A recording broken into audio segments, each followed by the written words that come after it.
Hello everyone, कैसे हैं आप सब लोग। आशा है सभी लोग बेहतरीन होंगे और मैं हूं आपका अपना इंजीनियर मुरलीधर जाखड़ और हम लोग पढ़ रहे हैं एनसीईआरटी क्लास 12 सब्जेक्ट मैथमेटिक्स और इसका चैप्टर नंबर 6। आज हम लोग एक्सरसाइज 6.1 स्टार्ट करने वाले हैं, जिसमें हम लोग सीखेंगे निरंतर वर्धमान फलन, निरंतर ह्रासमान फलन एवं ह्रासमान फलन के बारे में। तो जिन स्टूडेंट्स ने अभी तक वीडियो को लाइक और शेयर नहीं किया है, सबसे पहले वीडियो को लाइक और शेयर कर दें। यदि आपने अपना एप्लीकेशन जो है जगदीश साइंस स्कूल बारी के नाम से प्ले स्टोर से डाउनलोड नहीं किया है, तो सबसे पहले एप्लीकेशन को प्ले स्टोर से डाउनलोड कर लें और जिस भी चैप्टर का आप कक्षा 11 व 12 मैथमेटिक्स का कोर्स ज्वाइन करना चाहते हैं उसे ज्वाइन कर सकते हैं। तो चलिए स्टूडेंट स्टार्ट करते हैं। सबसे पहले हम जो है चर्चा स्टार्ट करेंगे निरंतर वर्धमान फलन पर। निरंतर वर्धमान फलन के बारे में हम लोग चर्चा शुरू कर लेते हैं कि भाई निरंतर वर्धमान फलन क्या होगा। तो चलिए सभी स्टूडेंट जो है मेरे साथ साथ बनाएंगे, ग्राफ्स बना लें ताकि आपको समझने में आसानी रहे। फर्स्ट जो है निरंतर वर्धमान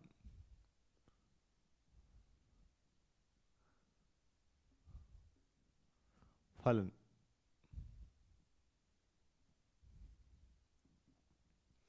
निरंतर वर्धमान फलन, तो देखिए प्यारे बच्चों, हमारे पास मान लीजिए हमें कोई ग्राफ गिवन है या हम बना लेते हैं।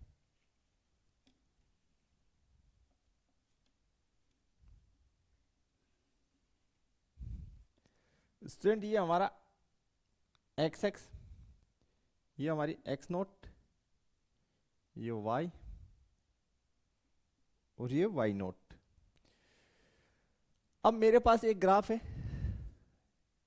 या किसी भी ग्राफ किसका भी हो सकता है, किसी लाइन का भी हो सकता है, किसी कर्व का यानी वक्र का भी हो सकता है। तो सबसे पहले मैं कोई लाइन का ग्राफ ले रहा हूं, किसी रेखा का। ठीक है सर, ये मेरे पास एक लाइन है। तो इस लाइन का जो के लिए जो झुकाव एक्स एक्स के साथ जो झुकाव है, इस लाइन का जो स्लोप है यानी ढाल, और ढाल निकालने के लिए हमें झुकाव पता होना चाहिए। क्या पता होना चाहिए? झुकाव। तो ये जो हमने यहां पे लाइन लिया है, इसका जो झुकाव है एक्स एक्स के साथ, किसके साथ? एक्स एक्स के साथ, वो हमने थीटा मान लिया। कितना मान लिया स्टूडेंट? थीटा मान लिया। और झुकाव जो है, झुकाव वो एक्स एक्स के साथ जो कर्व है या लाइन हो, ठीक है, तो कर्व होगा तो हम क्या करेंगे वो अलग बता देंगे हम। अगर कोई लाइन है, ये तो हमारे पास लाइन है, तो इस लाइन का एक्स एक्स के साथ एंटी क्लॉकवाइज डायरेक्शन में बनाया गया कोण कितना है? थीटा, जिसको हम क्या बोलते हैं? झुकाव। तो स्टूडेंट ध्यान से देखिए कि यहां पे झुकाव है किस प्रकार का, यानी कितना है। तो यहां पे जो है झुकाव थीटा जो है, देखने से प्रतीत हो रहा है छोटा है, किससे? 90 डिग्री से, यानी यहां पे झुकाव 90 डिग्री से कम है। इसका मतलब हमारी जो ढाल प्रवणता, इसको हम m से भी लिखते हैं, इसको हम dy अपॉन dx से भी लिखते हैं, और इसको हम f डैश x से भी लिखते हैं। ये एक ही बात है सारी। ढाल, प्रवणता, m से लिखा है तो भी प्रवणता या ढाल ही है, dy अपॉन dx लिखा है तो भी इसको हम प्रवणता या ढाल बोलेंगे, f डैश x से लिखा है तो भी हम इसको प्रवणता और ढाल बोलेंगे। लेकिन प्रवणता और ढाल निकलेगी कैसे?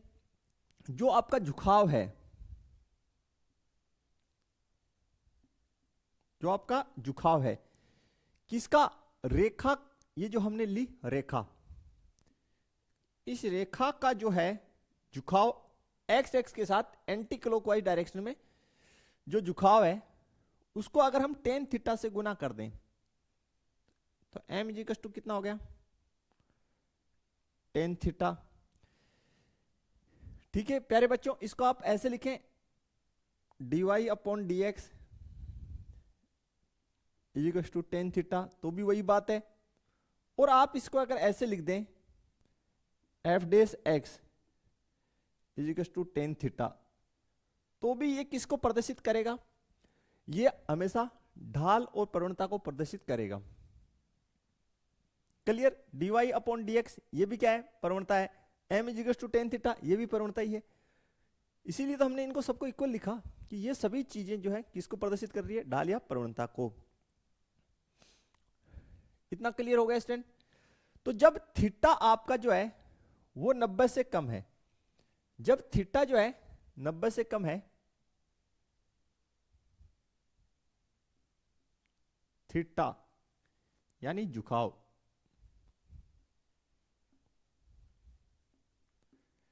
लेस देन 90 डिग्री, जब थीटा यानी झुकाव 90 से कम है तब ढाल, यहां पे मैं इसको एफ डेस एक्स से लिख रहा हूं, का मान बड़ा होगा किससे, जीरो से। ढाल का मान जीरो से बड़ा होगा। बोला सर कैसे, वो देखिए स्टूडेंट ऐसे कि ढाल जो है अपना f dash x equal to कितना है, 90, और जब थीटा जो है, थीटा जो है छोटा है किससे, 90 से, थीटा किससे छोटा है, 90 से। 90 से छोटा है तो कौन से चतुर्थांश में, फर्स्ट चतुर्थांश में। क्लियर, ठीक है, थीटा 90 से छोटा है तब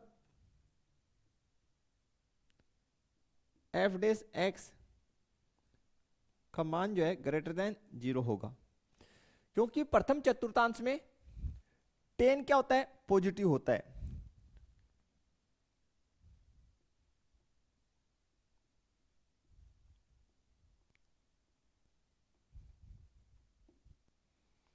तब चतुर्थांश कौन सा होगा, फर्स्ट होगा। तब हमारा चतुर्थांश कौन सा होगा प्यारे बच्चों, फर्स्ट चतुर्थांश काम आएगा।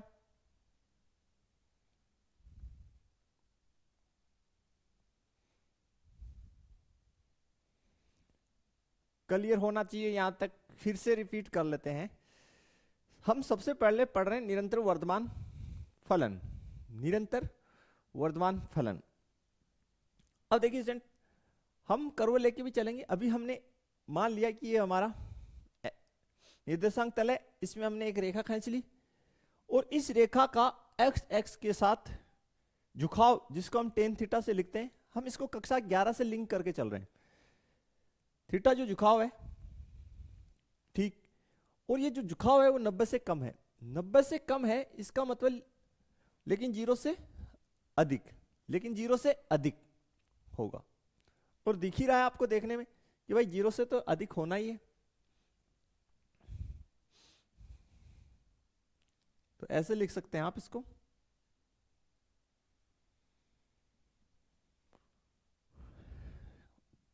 फर्स्ट चतुर्थांश लिख दिया ना, ओके, समझ जाएंगे आप कि भाई थीटा जो है 90 से कम अर्थात फर्स्ट चतुर्थांश में हो। किसमें हो, फर्स्ट चतुर्थांश में। तो उस स्थिति में एफ डेस एक्स जीरो से बड़ा होगा, कारण कि भाई फर्स्ट चतुर्थांश में टेन थीटा कैसा होता है, पॉजिटिव होता है। Okay clear. तो उस स्थिति में हमारा जो फलन है वो निरंतर वर्धमान फलन होगा। ये आपको क्लियर होना चाहिए यहां तक। अब बात आती है कि भाई सर वर्धमान फलन किसको बोलेंगे, तो उसको भी हम लोग समझ लेते हैं अलग से। अब स्टूडेंट हम लोग जो है इस निरंतर वर्धमान फलन को जो है एक केस में और समझते हैं, जब हमारे पास किसी कर्व यानी वक्र का ग्राफ हो, उससे समझते हैं।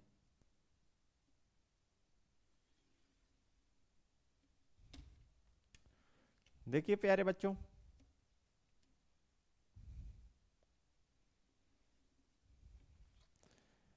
ये हमारा एक्स एक्स है, ये एक्स नोट, ये वाई, और ये वाई नोट।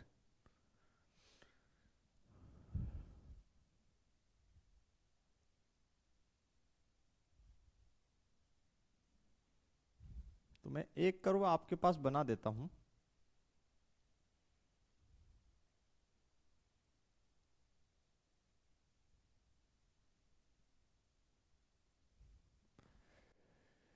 ये मेरे पास एक कर्व है, ये हमारे पास एक ग्राफ है वक्र का, ये मेरे पास किसी वक्र का ग्राफ है। ठीक है प्यारे बच्चों, अब देखिए इस वक्र पे, यहां पे हम कोई पॉइंट मानेंगे, यहां पे आप कोई पॉइंट मानेंगे तो ध्यान से देखिए, इस पॉइंट का, ये जो पॉइंट होगा इसका एक्स निर्देशांक यहां पे होगा, सपोज दैट वो x1 है, और इसका y निर्देशांक देखिए, आप इसका जब y निर्देशांक निकालेंगे तो y निर्देशांक आपको यहां मिलेगा। ठीक है, इसको हम y1 मान लेते हैं। आगे बढ़ते हैं, अब यहां की बात करते हैं। यहां पे मान लेते हैं कोई पॉइंट है, ये तो आपको P मान लेते हैं, यहां पे एक अन्य पॉइंट है Q। इसके निर्देशांक देखिए जब हम निकालेंगे तो इस पॉइंट को हम आगे बढ़ाएंगे तो ये x को यहां पे काट रहा है, तो मान लेते हैं ये पॉइंट x2 है। ओके, और y का इसका y2 मान लेते हैं। y2 आपको कहां मिलेगा? y2 आपको यहां मिलेगा।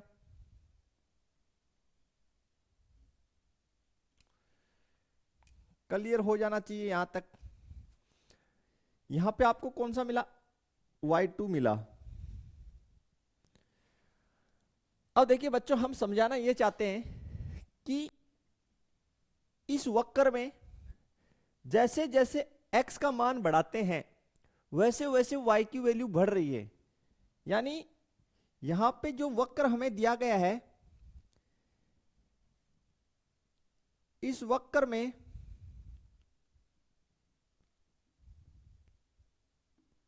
आप ध्यान से देख रहे हैं कि x समानुपाती है किसके? y के। x समानुपाती है किसके? y के। यानी जैसे ही आप x का मान बढ़ा रहे हैं वैसे y की वैल्यू भी इंक्रीज कर रही है। क्लियर? कि जैसे आप x की वैल्यू इंक्रीज कर रहे हैं वैसे ही y की वैल्यू क्या हो रही है? इंक्रीज हो रही है। ठीक है, क्लियर? आपको समझ में आना चाहिए कि भाई देखिए यहां पे x1 का वैल्यू ये है, फिर आपने x का मान इधर बढ़ाया, इधर बढ़ेगा, स्वाभाविक बात है। ठीक, तो इधर y का मान भी बढ़ा। फिर आगे देखिए यहां पे आगे बात करते हैं, और जगह x का मान बढ़ेगा तो y का भी बढ़ेगा। क्लियर? तो यही निरंतर वर्धमान फलन की खासियत होती है कि भाई x का मान बढ़ाने पर y की वैल्यू बढ़ती जाती है। निरंतर वर्धमान फलन में क्या होगा? x का मान बढ़ाने पर y का मान बढ़ता है। क्लियर? आपको ग्राफ से क्लियर हो जाना चाहिए कि x का मान बढ़ाया इस साइड, ओके, तो y का ऑटोमेटिक बढ़ गया। ये निरंतर वर्धमान फलन की खासियत होगी, और निरंतर बढ़ता जाएगा, निरंतर बढ़ता जाएगा x का मान। किसी भी बिंदु पे x का मान जो है कम नहीं होगा, निरंतर कंटिन्यूअस जो है वो बढ़ता ही जाएगा। क्लियर होना चाहिए ये बात। अब इसको हम बात करते हैं कि भाई ये जो हमने वक्र बनाया है, इसके किसी भी बिंदु पर आप स्पर्श रेखा खींच लीजिए, स्पर्श रेखा। तो चलिए हम आगे का जो काम है वो भी कर लेते हैं, उसको भी समझ लेते हैं। तो देखते हैं स्टूडेंट, आगे फिर करते हैं, सभी इसको डिटेल से समझ लेते हैं पूरा, ताकि आपको समस्या ना हो।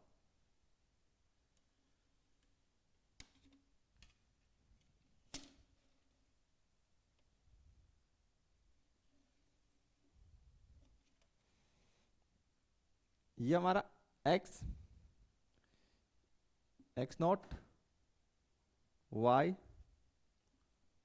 नॉट, यहां पे मैं एक कर्व खींच देता हूं।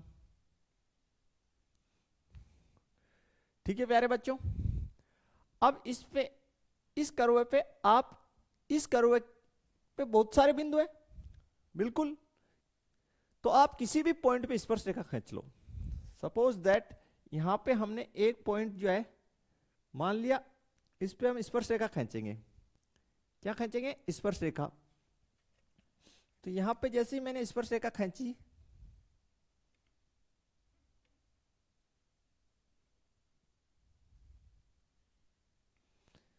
ये हमारी स्पर्श रेखा आ गई। क्या खींची? स्पर्श रेखा।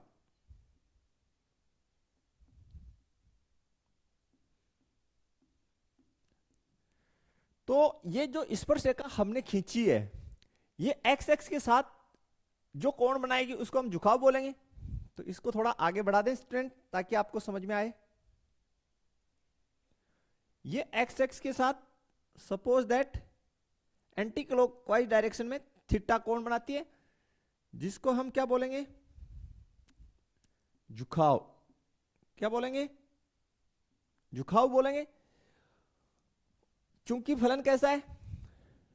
निरंतर वर्तमान फलन है। क्यों है? क्योंकि जैसे जैसे हम x का मान बढ़ाते हैं, y की वैल्यू क्या करती जाती है? इंक्रीज करती जाती है x के साथ। ओके, यानी यहां पर जो है x की वैल्यू समानुपाती है किसके? y के। और समानुपाती में क्या है? एक की वैल्यू बढ़ाओ दूसरे की बढ़ेगी, एक की घटाओ तो दूसरे की घटेगी। बिल्कुल यहां पे ऐसा ही है। क्लियर होना चाहिए स्टूडेंट्स आपको। तो यहां पे ध्यान से देखिए, यहां पे जो थीटा है, थीटा ये लेस देन कितना है? 90 डिग्री। इसलिए जो है प्रवणता या ढाल, जिसको हम एफ डेस एक्स से लिखेंगे यहां पे, वो एफ डेस एक्स क्या होती है? वो टेन थीटा। और प्रथम चतुर्थांश में टेन थीटा क्या होता है? पॉजिटिव। क्या होता है? पॉजिटिव। इसलिए एफ डेस एक्स जो है ग्रेटर देन क्या होगा? 0 होगा। क्लियर होना चाहिए प्यारे बच्चों, ये क्लियर हो जाना चाहिए आपको बिल्कुल।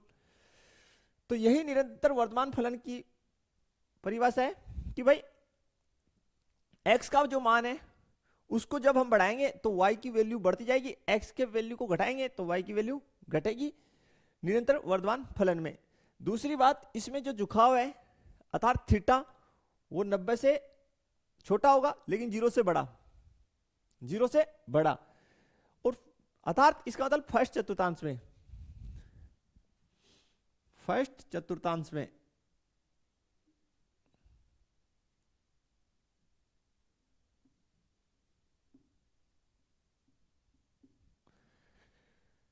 फर्स्ट चतुर्थांश में होगा। तो एफ डेस एक्स क्या है? ढाल है। ये रेखा है, इसकी ढाल हम निकाल लिए। यानी कर्व के किसी भी बिंदु पे आप स्पर्श रेखा खींच लो और उसकी ढाल चेक कर लो। क्या चेक कर लो? ढाल। वो आपको हमेशा जो है किसमें? निरंतर वर्तमान फलन में पॉजिटिव मिलेगी।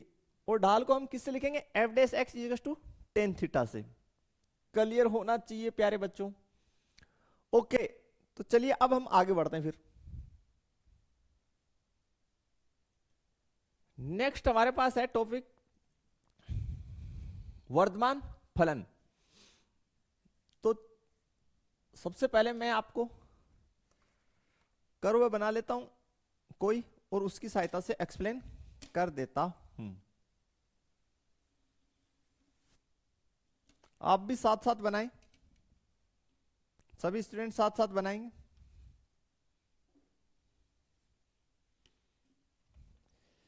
ये हमारा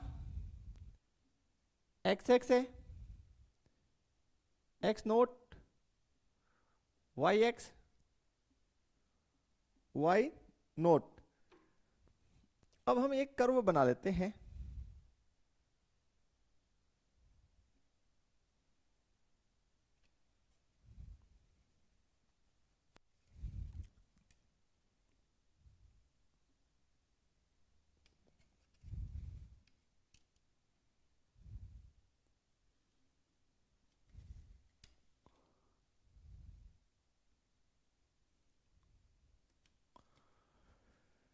स्टूडेंट ये हमारे पास एक,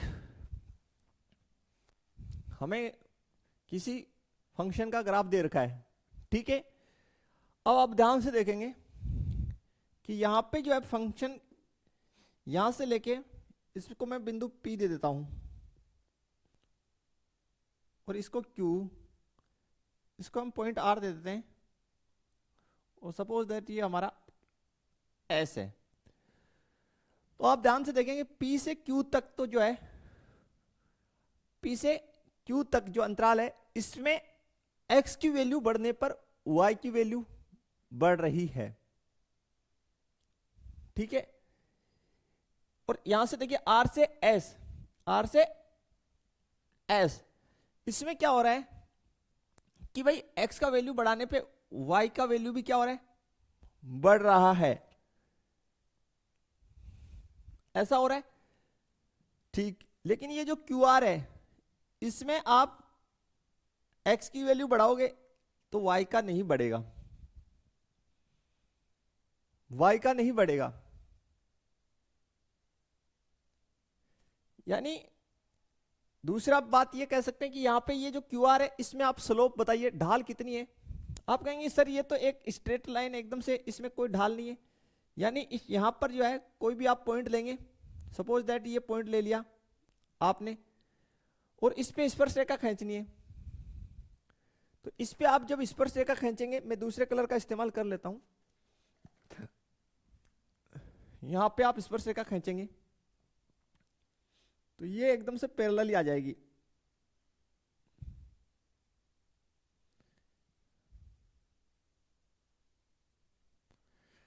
ये जो हमारा एक्स एक्स है इसके समांतर ही आ जाएगी स्पर्श रेखा।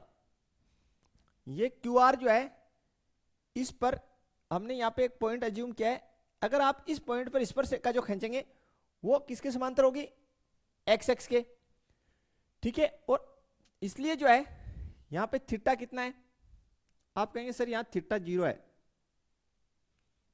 थीटा कितना है, 0 है। तो थीटा जब 0 है तो यहां पे बताइए टेन थीटा कितना होगा, फिर टेन थीटा 0, यस या नो। फिर देखिए यहां पे आप यहां पे कोई पॉइंट लेंगे तो उसकी जो ढाल है इसमें PQ में थीटा कैसा होगा, आप कहेंगे सर 90 से छोटा, 90 से छोटा। इस वाले में यहां पे कोई आपने बिंदु ले लिया, उस पे स्पर्श रेखा खींचेंगे, ऐसे ही बढ़ेगी वो, ठीक है। तो यहां पे थीटा आपको दिख रहा है, बोले सर 90 से छोटा, इस एरिया में भी। तो यहां से टेन थीटा बताइए, फिर थीटा 90 से छोटा है तो टेन थीटा जो है वो 0 से बड़ा, थीटा 90 से छोटा है तो टेन थीटा ग्रेटर देन 0। अब आप टेन थीटा बोल दो, टेन थीटा क्या होती है, प्रवणता, यानी एफ डेस एक्स, ये 0 से बड़ी हो गई यानी ढाल, और यहां भी एफ डेस एक्स जो है उसका मान किससे बड़ा आएगा, 0 से। और एफ डेस एक्स क्या है आप बताइए, आप कहेंगे सर एफ डेस एक्स तो ढाल है, ठीक। तो वर्तमान फलन का परिभाषा क्या है कि भाई इसमें वर्तमान फलन में क्या होगा, जिस फलन के लिए एफ डेस एक्स का मान 0 से बड़ा या 0 के बराबर, 0 से बड़ा या 0 के बराबर होता है, उसको हम कैसा बोलेंगे? वर्धमान फलन बोलेंगे। क्लियर हो जाना चाहिए ये आपको। ठीक है भाई, जिस फलन के लिए, यही हमने लिखा है, जिस फलन के लिए एफ डेस एक्स, और एफ डेस एक्स क्या है? ढाल। ओके, जिसको हमने टेन थीटा से दर्शाते हैं, ढाल को। ये क्लियर होना चाहिए आपको यहां तक। चलिए अब आगे बढ़ते हैं हम लोग फिर, और इसकी नेक्स्ट पार्ट सोल्व करते हैं। अब हम लोग बात कर लेते हैं निरंतर ह्रासमान फलन की। तो टॉपिक डालते हैं निरंतर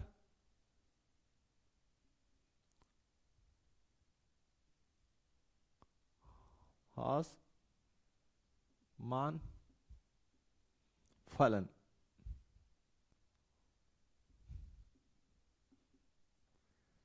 सबसे पहले हम लोग निर्देशांक तल बनाते हैं और उसमें किसी वक्र का ग्राफ बना लेते हैं, फिर उसकी सहायता से समझते हैं।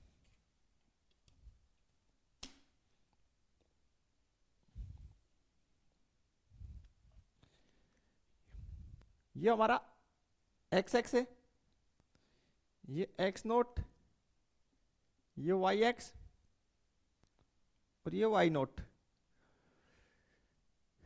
एक वक्र बना रहे हैं,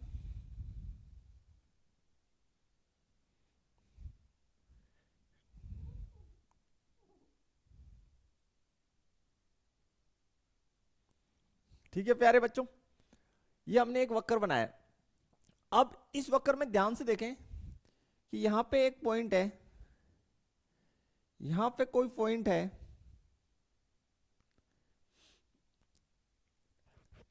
सपोज दैट ये पॉइंट P है और ये Q है। इसके निर्देशांक जो है x1 y1, इसके निर्देशांक x2 y2 है। अब देखिए ये पॉइंट जो है हमें नीचे निम्नानुसार मिलेंगे। देखिए नीचे हम इसको मिलाते हैं,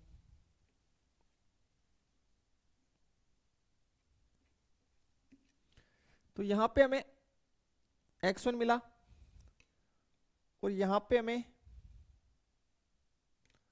y1 मिला। फिर देखिए यहां पे चेक करते हैं, यहां पे हमें x2 मिला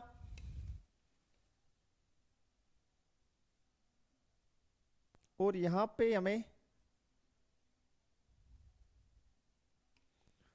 हमें यहां पे पॉइंट मिल गया y2। अब विषय यह है कि हम निष्कर्ष क्या निकल रहा है, बहुत ही गौर से देखेंगे कि भाई x1 पे जो है y1 का वैल्यू जो है, जब x1 का वैल्यू कम है, छोटा है, x1 का वैल्यू छोटा है, तो y1 का वैल्यू अधिक है, तो काफी बड़ा है। और फिर हमने जैसे x2 का वैल्यू इस ग्राफ में, इधर देखिए स्लोप है, तो x2 का वैल्यू जब बढ़ा, x2 का वैल्यू इस साइड आया तो बढ़ा, जब x2 का वैल्यू बढ़ा तो y2 जो है वो कम हो रहा है। यानी x का मान जितना कम है y का वैल्यू बढ़ रहा है, x का मान बढ़ने पर y का घट रहा है। क्लियर, समझ गए? अर्थात x जो है व्युत्क्रमणानुपाती है किसके? 1/y के। x और y आपस में क्या है? व्युत्क्रमानुपाती है। यानी जब x का मान बढ़ेगा तो y का घटेगा, और y का x का घटेगा तो y का बढ़ेगा। चेक कर लीजिए यहां पे x का मान कम है तो y का अधिक है, x का मान बढ़ा तो y का घटा।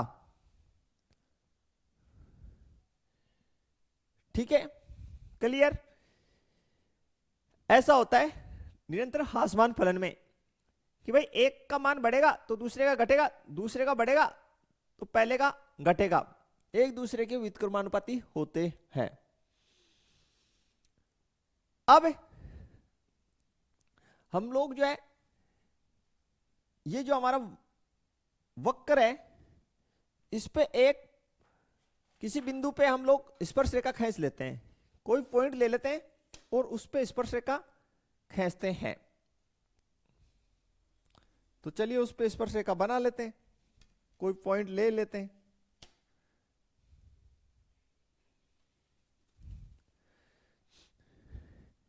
इस side x note, y note, y, ये हमारा x, तो कर्व खींच रहे हैं,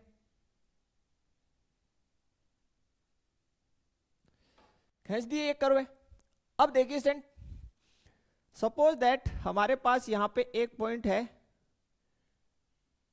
P, इस पे हम स्पर्श रेखा खींचते हैं, तो इस पे स्पर्श रेखा खींचेंगे तो स्पर्श रेखा कुछ इस प्रकार खींचा जाएगा।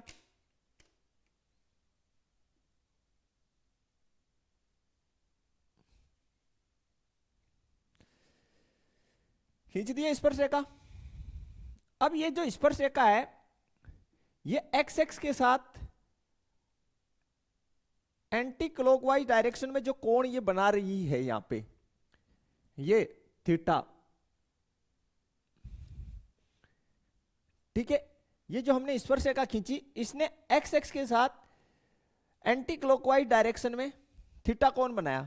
तो थीटा यहां पे ध्यान से देखिए, थीटा बड़ा है किससे, 90 डिग्री से यहां बड़ा है। थीटा यहां 90 डिग्री से अधिक है,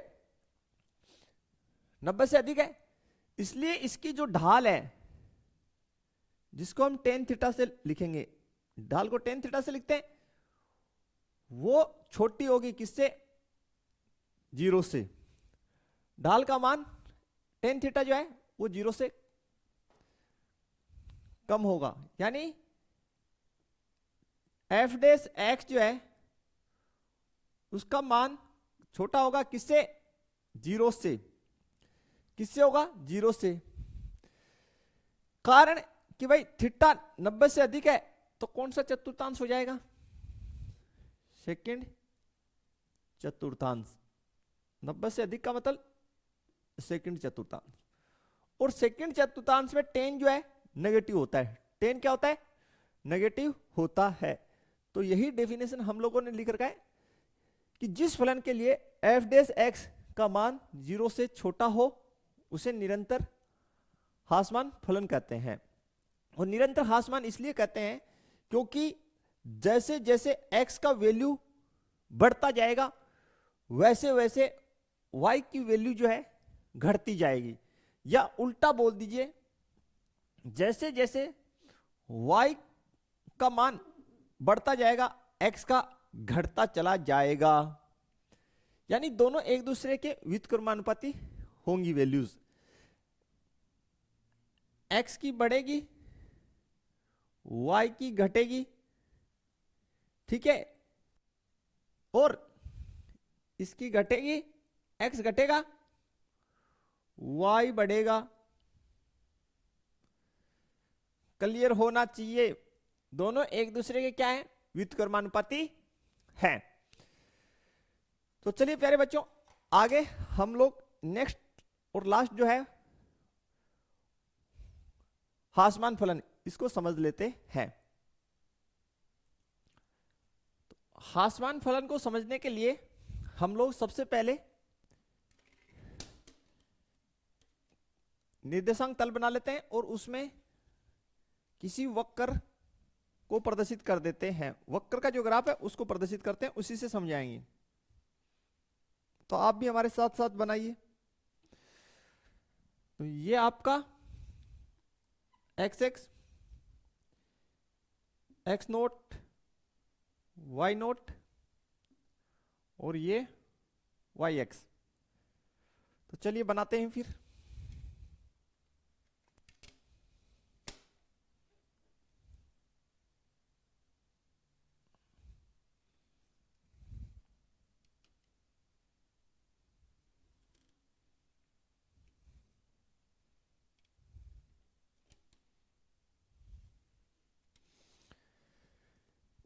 हम लोगों ने ये एक ग्राफ बनाया,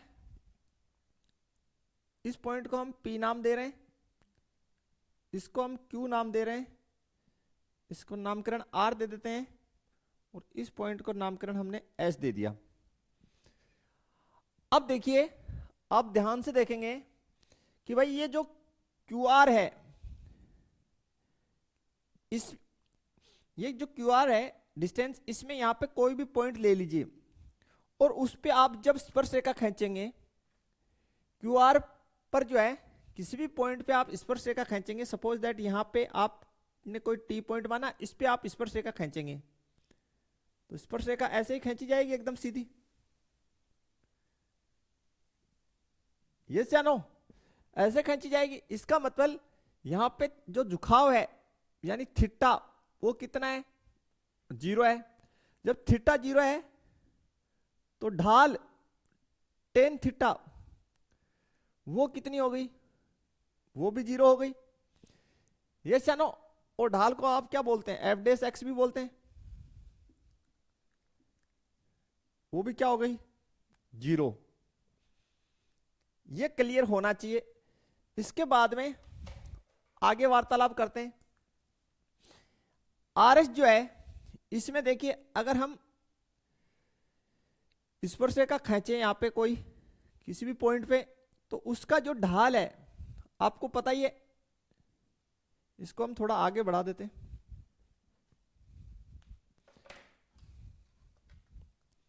ताकि समझाने में आसानी रहे।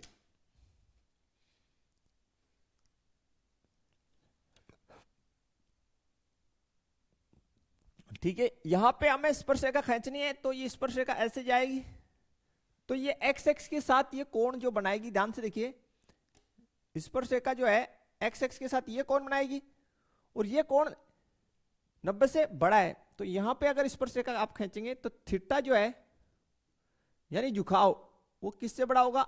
90 से बड़ा होगा। और जब थीटा 90 से बड़ा होगा तो प्रवणता टेन थीटा ये कैसी होगी? नेगेटिव। अर्थात एफ डेस एक्स छोटा होगा किससे? 0 से। और सेम यही स्थिति ये जो अपना पोर्शन है PQ इसमें रहेगी। क्यों? क्योंकि सपोज दैट इस पॉइंट पे आपने स्पर्शरेखा खींची तो वो इस प्रकार से आगे बढ़ के यहां पे एक्स एक्स को काटेगी और ये जो कोण होगा, ये जो कोण होगा अपना, ये 90 से अधिक हो गया, यानी झुकाव जो है वो बड़ा होगा किससे? 90 डिग्री से। और जब झुकाव 90 डिग्री से बड़ा होगा तो प्रवणता या ढाल जिसको आप टेन थीटा से प्रेजेंट करते हैं वो छोटी हो जाएगी किससे? 0 से। बोला सर क्यों?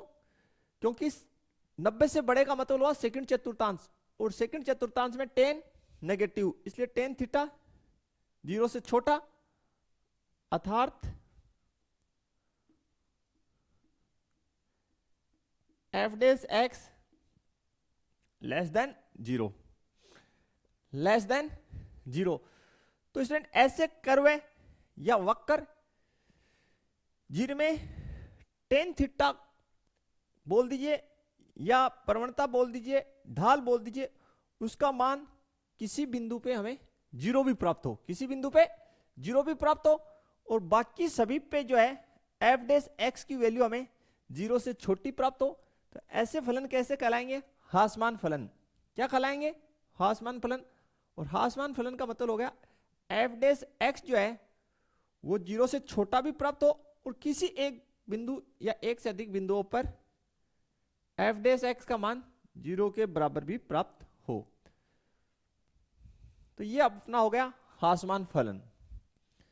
यहां तक ओके होना चाहिए बिल्कुल आपको। अब हम इनके क्वेश्चंस लेंगे वन बाय वन उनको सोल्व करेंगे तो आपको और ज्यादा अच्छे से क्लियर हो जाएगा। आशा है अभी तक आपको क्लियर हो रहा होगा। तो स्टार्ट करते हैं। इसकी जो एग्जांपल नंबर फर्स्ट है, हमें बोला गया है दिखाइए कि प्रदत्त फलन, हमें दे रखा है उसको हमें वर्धमान फलन सिद्ध करना है। चलिए, काफी प्यारा क्वेश्चन है, यहीं से आप लोग ध्यानपूर्वक देखते रहें, सभी कंसेप्ट्स आपकी गारंटेड क्लियर हो जाएंगी। आपको गिवन फंक्शन है f x, f of x is equal to 7x minus 3,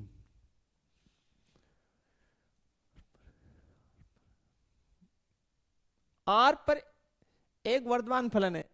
चलिए शुरू करते हैं। देखिए हमें करना क्या होगा, हमें फंक्शन दे रखा है तो सबसे पहले हम इसका एफ डेस एक्स निकालेंगे। क्या निकालेंगे? F dash x. बोला सर एफ डेस एक्स क्यों निकालेंगे? क्योंकि एफ डेस एक्स ही किसको रिप्रेजेंट करता है? ढाल या प्रवणता को। हमने अभी यहां पे क्लियर ही किया, तो इसलिए आप इसका सबसे पहले एफ डेस एक्स निकालिए। एफ डेस एक्स का मतलब एक्स के सापेक्ष अवकलन करना ही है। तो एफ डेस एक्स कितना हो गया? 7x का अवकलन करेंगे तो 7 तो एज इट इज, x का अवकलन 1 और 3 अचर पद है, उसका कितना हो गया? 0। तो एफ डेस एक्स बराबर आपको कितना प्राप्त हुआ? 7। ठीक है।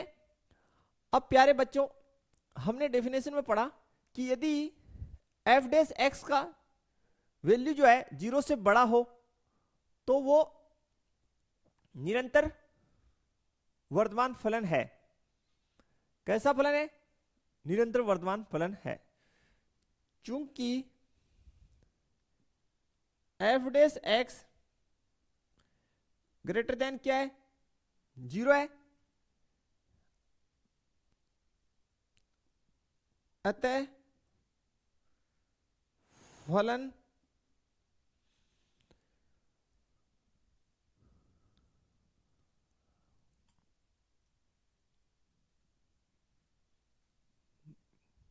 One minute why.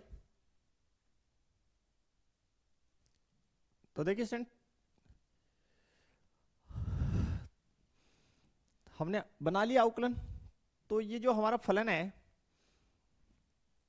अतः फलन हमें जो दे रखा है एफ ऑफ एक्स निरंतर वर्धमान फलन है। निरंतर वर्धमान फलन है, ये जानो। क्योंकि जब हम इसका एफ डेस एक्स हमने निकाला और एफ डेस एक्स हमारे पास कितना आ गया? 7 आ गया। तो 7 जो है वो सदैव 0 से बड़ा ही होगा, और यदि एफ डेस एक्स 0 से बड़ा है तो फलन कैसा है? निरंतर वर्धमान फलन है।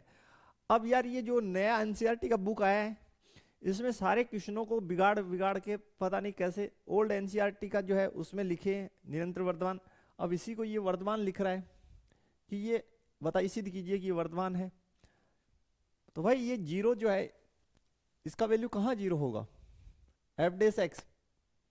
तो आप लिखिए निरंतर वर्धमान फलन है इस प्रकार से। तो हमने जो क्वेश्चंस हैं वो सारे के सारे ओल्ड एनसीईआरटी के अनुसार ही सेट किए हैं। चलिए नेक्स्ट जो है उसको देखते हैं।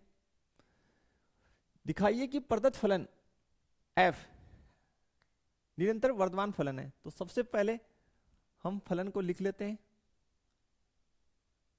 हल 8 number, f of x is equal to हमें गिवन है x cube minus 3x square, x cube minus 3x square plus 4x।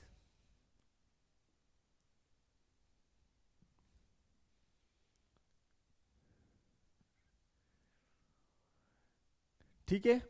तो सबसे मुख्य बात, हमें इसको निरंतर वर्धमान सिद्ध करना है। तो निरंतर वर्धमान के लिए F dash x greater than 0 होना चाहिए। तो सबसे पहले हम इसका x के सापेक्ष अवकलन कर लेते हैं।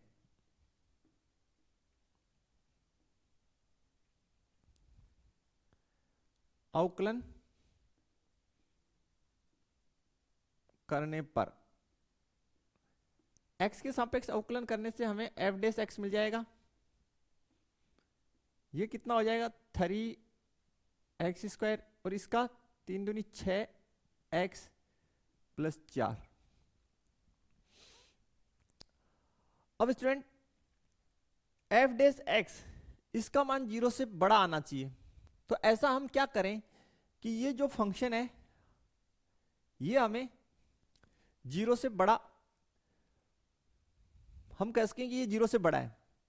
तो याद रखिए जब भी द्विघात आ जाए, जब भी आपको द्विघात दिखाई दे तो आप पूर्ण वर्ग बनाने का प्रयास करें। क्या बनाने का प्रयास करें? पूर्ण वर्ग। जब भी आपको द्विघात दिखाई दे पूर्ण वर्ग बनाने का प्रयास करें। तो देखिए कैसे करेंगे, 3x² माइनस 6x और ये जो 4 है इसको आप लिख दीजिए 3 प्लस 1 एफ डेस एक्स। ये जो इतना पोर्शन है 3 कॉमन ले लीजिए, तो x² माइनस 2x प्लस 1 और ये 1 इस साइड है।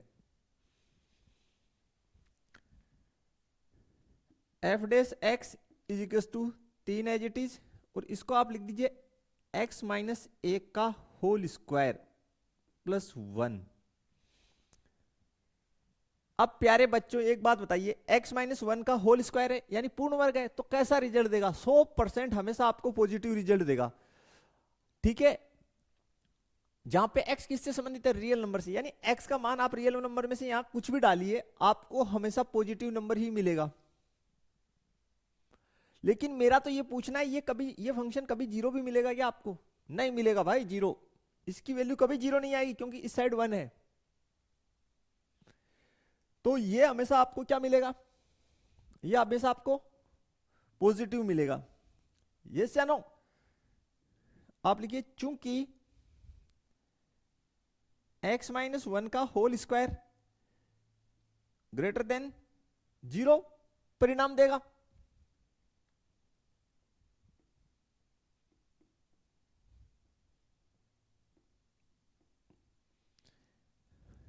क्लियर?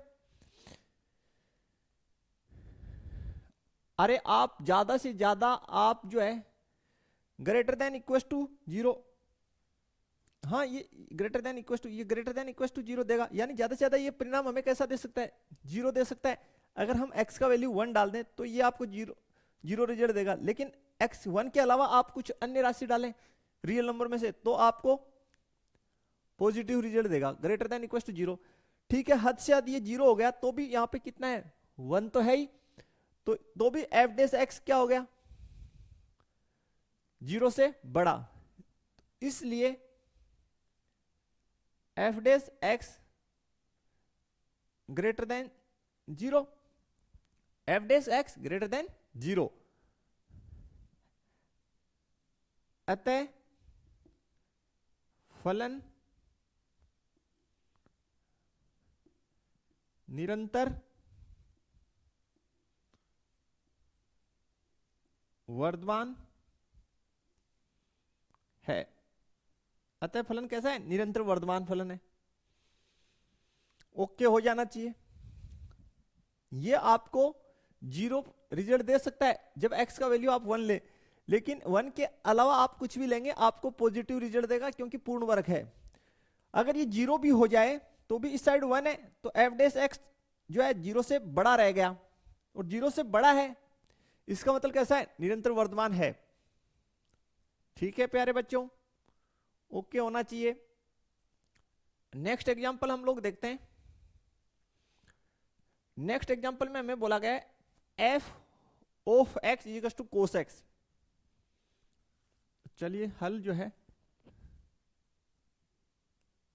नेक्स्ट एग्जांपल हमारे पास है 9 नंबर। हमें f of x is equal to दे रखा है कोस एक्स। इसका एफ डेस एक्स निकाल लीजिए, कोस एक्स का अवकलन माइनस साइन एक्स और एक्स का एक्स के सापेक्ष एक हो जाएगा। अब हमें बोला गया फर्स्ट में 0 से पाई में निरंतर ह्रासमान है। देखिए सबसे पहले आप चतुर्थांश बना लीजिए,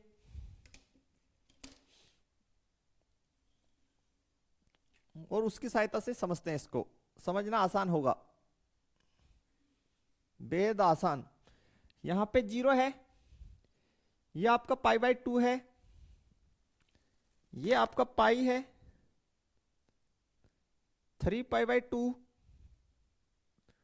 और वापस आए तो 2 पाई। ये हमारा रोटेशन का क्रम है एंटी क्लॉकवाइज। फर्स्ट चतुर्थांश, सेकंड चतुर्थांश, थर्ड चतुर्थांश, फोर्थ चतुर्थांश। फर्स्ट सेकंड थर्ड फोर्थ चतुर्थांश हो गए। अब देखिए फर्स्ट चतुर्थांश में साइन क्या होता है, पॉजिटिव, सेकंड में भी साइन पॉजिटिव, लेकिन साथ में माइनस का चिन्ह है, ये से नो क्लियर। तो लिखेंगे पहले ए, देखिए कैसे करेंगे, यहां लिखेंगे चूंकि साइन एक्स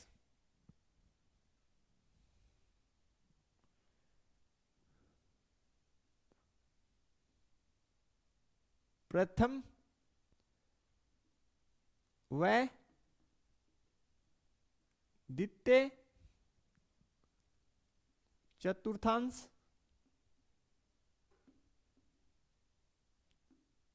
में धनात्मक परिणाम देता है।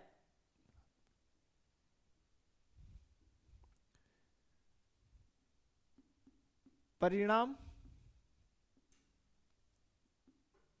देता है, इसलिए अंतराल हमें 0 से पाई बोला है ना, अंतराल देखिए 0 से पाई, इसलिए और यहां पे ध्यान से देखिए,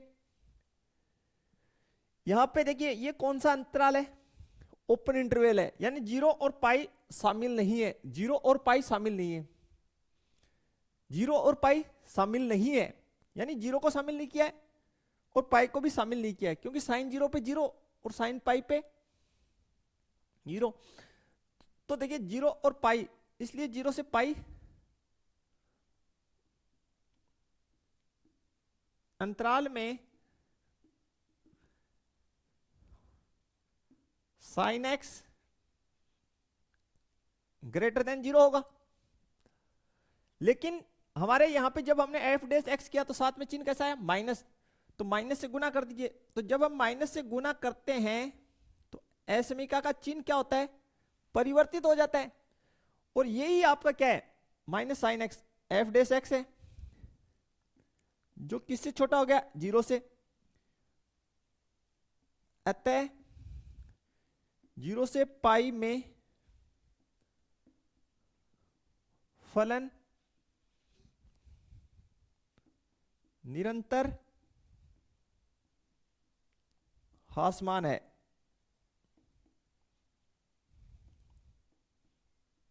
निरंतर ह्रासमान है। अब चलिए बी पार्ट की बात करते हैं। कौन से की, बी की। बी में हमें बोला है पाई से 2 पाई में फलन वर्धमान है, तो लिखिए चूंकि थर्ड व फोर्थ चतुर्थांश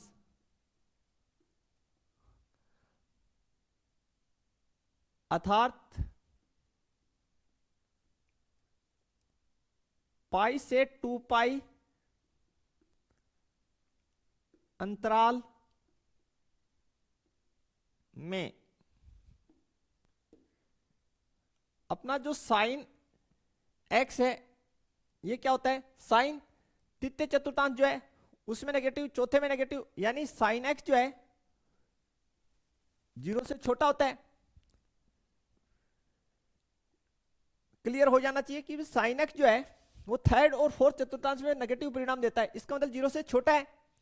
लेकिन यहां पे हमारे पास क्या है, माइनस साइन एक्स, तो जैसे ही हमने इसको माइनस से गुणा किया इस असमिका को, तो असमिका का चिन्ह परिवर्तित हो गया।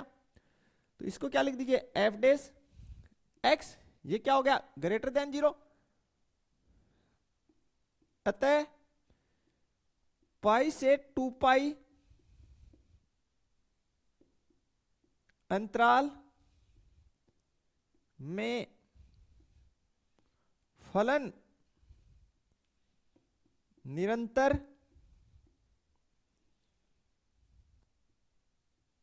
वर्धमान है।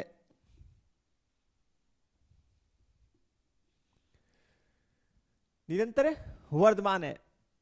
अब विषय यह है, आगे इसमें थर्ड क्वेश्चन भी हमें बोला है कि 0 से 2 पाई में न तो वर्धमान है न ही ह्रासमान है। तो देखिए प्यारे बच्चों, आपको अंतराल दे रखा है 0 से 2 पाई, 0 से 2 पाई। अगर आपको जो अंतराल दे रखा है उसमें कुछ अंतराल में, देखिए 0 से 2 पाई की बात हो रही है, तो 0 से पाई में तो फलन आपका निरंतर ह्रासमान आ रहा है, फिर पाई से 2 पाई में निरंतर वर्धमान आ रहा है। तो आपको पूछा 0 से 2 पाई में, तो इसमें तो आपका ह्रासमान, इसमें वर्धमान। तो जो अंतराल दे रखा उसके कुछ भाग में तो आपका वर्धमान हो, कुछ में ह्रासमान हो, तो आप लिख सकते हैं ऑल ओवर रिजल्ट आप बोलेंगे न तो वर्धमान है न ही ह्रासमान है। तो लिख देते हैं,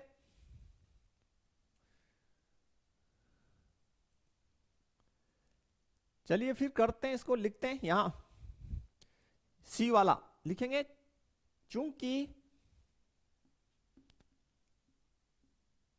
अंतराल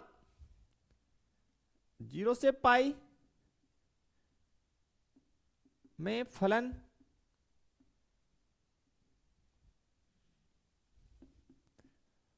निरंतर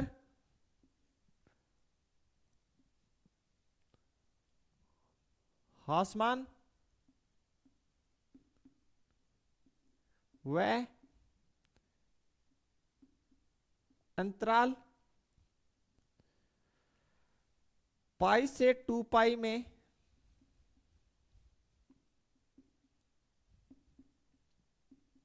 निरंतर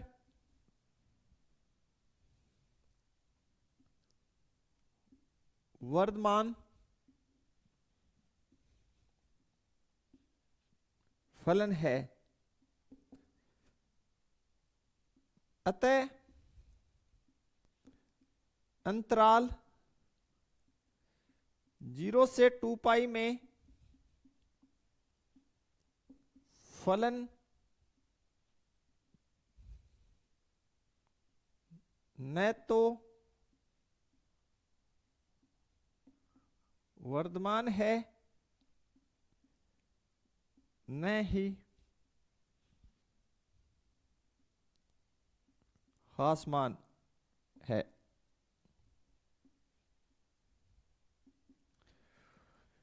इस प्रकार से आप लिख दीजिए, बस कोई दिक्कत नहीं होगा। ओके हो गया प्यारे बच्चों, क्लियर हो जाना चाहिए यहां तक आपको। तो स्टूडेंट ये थी हमारी आज की लेक्चर, आशा है सभी क्वेश्चंस सभी कॉन्सेप्ट्स आपको अच्छे से क्लियर हुए होंगे। तो वीडियो जो अपने फ्रेंड सर्कल में, अपने क्लास के जो फ्रेंड्स हैं उनमें शेयर करना बिल्कुल ना भूलें। मिलते हैं नेक्स्ट लेक्चर में इससे आगे के एग्जांपल्स और क्वेश्चंस के साथ। तब तक के लिए थैंक्स, धन्यवाद, जय हिंद, जय भारत स्टूडेंट्स।